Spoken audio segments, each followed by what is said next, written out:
Pionnier de la médecine au forfait, Marco Dujardin est décédé. Ce n'est pas un nom très connu du grand public, mais le docteur Marco Dujardin a joué un rôle majeur dans l'évolution de la santé publique dans notre pays. Au milieu des années 70, il a été l'une des chevilles ouvrières de la maison médicale de Seraing. Au départ d'une volonté de rendre le coût des soins supportable par le petit peuple de cette banlieue ouvrière, cette équipe très militante, pétrie d'un idéalisme très 68ard, a été de toutes les innovations, coopératives de patients ou banques de médicaments, notamment. Mais surtout, elle a été la première à pratiquer le forfait, la première, et quelque temps, la seule du royaume à se payer par une sorte d'abonnement, quel que soit le nombre de consultations ou de prestations.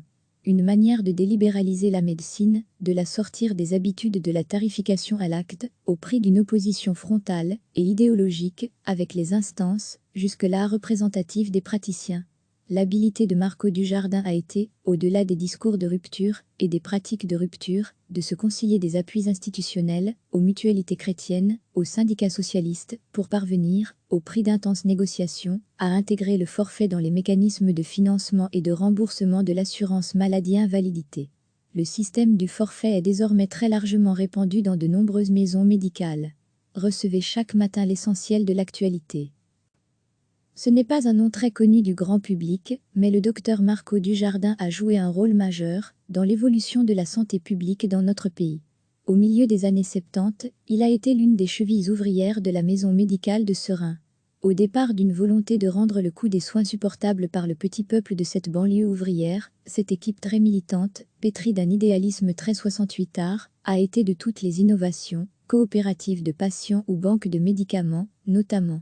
Mais surtout, elle a été la première à pratiquer le forfait, la première, et quelque temps, la seule du royaume à se payer par une sorte d'abonnement, quel que soit le nombre de consultations ou de prestations. Une manière de délibéraliser la médecine, de la sortir des habitudes de la tarification à l'acte, au prix d'une opposition frontale et idéologique avec les instances, jusque-là représentatives des praticiens.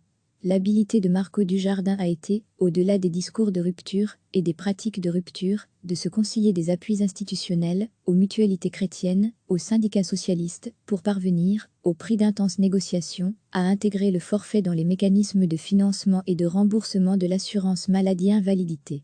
Le système du forfait est désormais très largement répandu dans de nombreuses maisons médicales. Cliquez sur s'abonner pour recevoir les dernières nouvelles.